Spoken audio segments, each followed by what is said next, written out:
Hello everyone, कैसे हो सारे के सारे। तो देखो भैया, आज अपन लोग क्या करने वाले हैं, आज हम लोग पढ़ने वाले हैं भैया डिस्प्लेसमेंट रिएक्शन। बहुत लोग को डाउट आता है इसमें, मैं आपको समझाता हूँ, ध्यान से देखना भैया। मैंने क्या किया, यहाँ पे लिया भैया ए बी ले लिया भैया। ए और बी के बीच में अच्छा खासा बॉन्ड बना हुआ था। और यहाँ पे देखो भैया कौन है, सी। क्या है भैया, सी है। अब देखो हुआ क्या, यहाँ पे हुआ क्या, कैसे हुआ बाद में देखेंगे, पहले को हुआ क्या। सी ने भैया बी को धक्का मार के निकाल दिया और खुद जाके लग गया और बन गया क्या, ए सी। क्या बन गया भैया, ए सी। और उसने क्या किया भैया, बी को निकाल दिया। तो ये जो रिएक्शन हुआ इसी को बोलते हैं डिस्प्लेसमेंट। डिस्प्लेसमेंट का मतलब हटाना, अरे निकल वहां से, मैं आऊंगा। तो ऐसे रिएक्शन को बोलते हैं डिस्प्लेसमेंट रिएक्शन। पर रुक जाओ, अब कंसेप्ट पे आते हैं। देखो यहाँ पे क्या था, ए है, यहाँ पे बी है और यहाँ पे सी है। सी ने बी को क्या कर दिया, हटा दिया, मतलब उसने वहां से उसको डिस्प्लेस कर दिया। पर कैसे किया, क्योंकि मुझे ये बात पता था कि सी जो है वो ज्यादा पावरफुल है।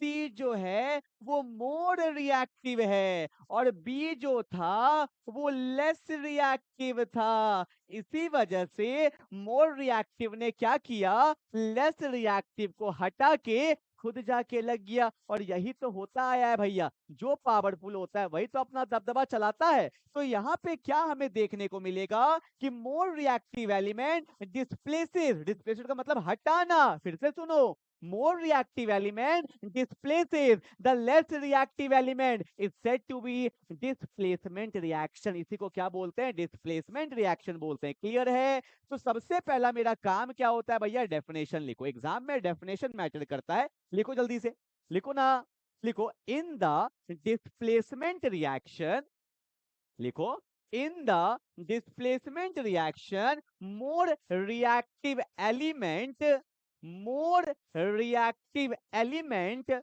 in the displacement reaction more reactive element displaces the less reactive element, displaces the less reactive element। Clear है। पर आपके मन में डाउट आ गया कि सर मुझे कैसे पता चलेगा कौन ज्यादा रिएक्टिव है कौन लेस रिएक्टिव है। देखो भैया, इसके लिए शॉर्ट ट्रिक लेके आ रहा हूँ। देखो क्लास 10 में तो हमें बहुत लिमिटेड एलिमेंट्स के बारे में पढ़ना होता है, इसलिए शॉर्ट ट्रिक भी लिमिटेड वाला है। पर जब तुम क्लास 11th और 12th में जाओगे तो वहां पे बहुत सारे एलिमेंट्स का शॉर्ट ट्रिक देखना होता है, तो वो हम लोग वहां पे देखेंगे। अरे भैया, जहां पे जितना काम है उतना ही ना करेंगे। तो देखो भैया, आपको यहाँ पे एक ये शॉर्टकट पता होना चाहिए। ये एक रिएक्टिविटी सीरीज है जहां पे ऊपर वाला मोस्ट रिएक्टिव, नीचे वाला लेस रिएक्टिव। ऊपर वाला नीचे को हटा सकता है पर नीचे वाला ऊपर को नहीं हटा सकता। तो देखो भैया, शॉर्ट ट्रिक क्या बनाया गया, ध्यान से देखेंगे।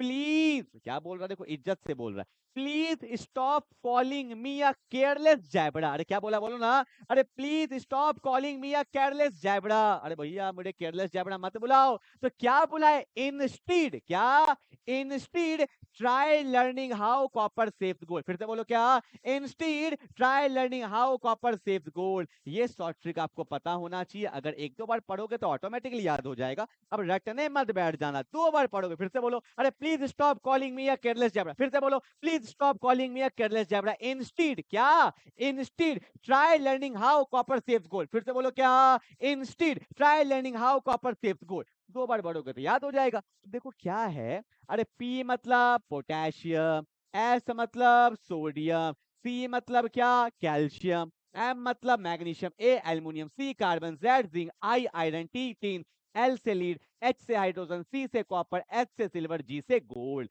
तो ये अपने को भैया रिएक्टिविटी सीरीज पता होना चाहिए। जल्दी से उतार लो फटाफट से, हो जाएगा। दो तीन बार पढ़ोगे अपने आप याद आ जाएगा। Please stop calling me a careless zebra, instead try learning how copper saves gold. बस ठीक है, चलो इतना कुछ पढ़ लिया।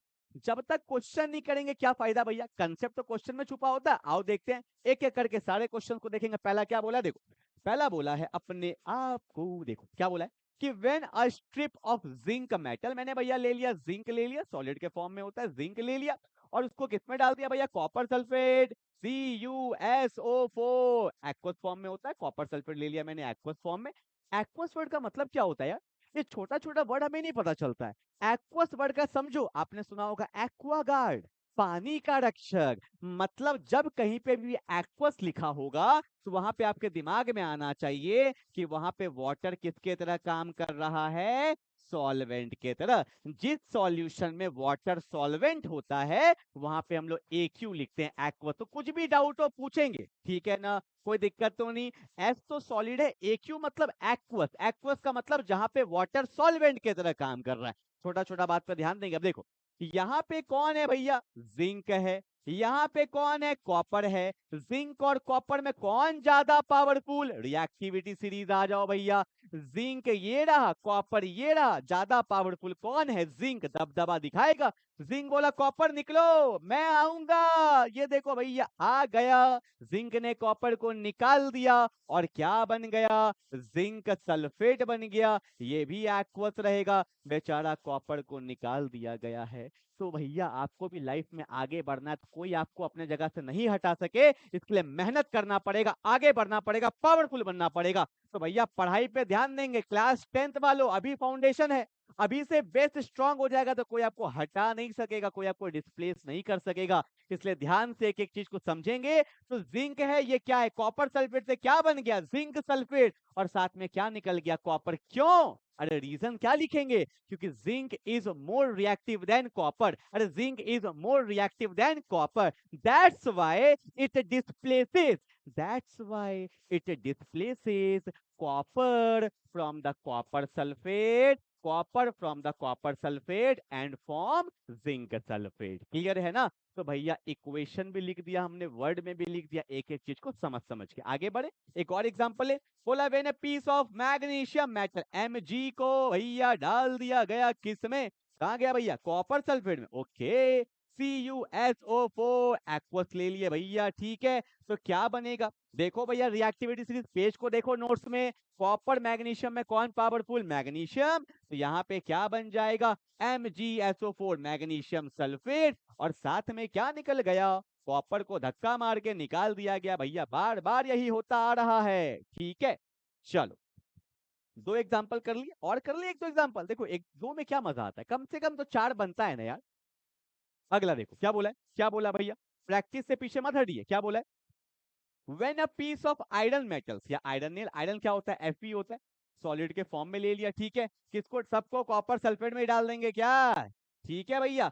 तो क्या बन जाता है, आपको पता है कॉपर और आयरन में कौन ज्यादा रिएक्टिव है, आयरन। तो यहाँ पे भी क्या बन जाएगा, आयरन सल्फेट, और साथ में कॉपर को धक्का मार के निकाल दिया गया, ठीक है। चलो एग्जाम्पल नंबर 4, क्या बोला है, क्या बोला है कि when A strip of lead metal, lead क्या होता है, लीड क्या होता है, पीबी, पीबी, पीबी, ठीक है। किसमें डाला गया, कॉपर क्लोराइड। हाँ यहाँ कुछ अलग आया है, that's called copper chloride.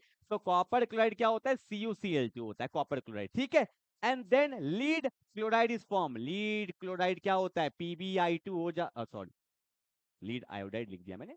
Lead chloride क्या हो जाता है, PbCl2 हो जाता है, और साथ में क्या निकलेगा भैया, कॉपर निकल गया, ठीक है। क्योंकि मुझे पता था लीड जो होता है वो ज्यादा रिएक्टिव होता है, किससे, कि कॉपर का रिएक्टिविटी बहुत कम होता है, ठीक है। दैट्स वाई इसको डिस्प्लेस कर दिया, तो क्या बन गया, PbCl2 बन गया, और साथ में क्या निकल गया, कॉपर निकल गया, ठीक है ना। तो इस तरह से कोई भी रिएक्शन कर सकते हो।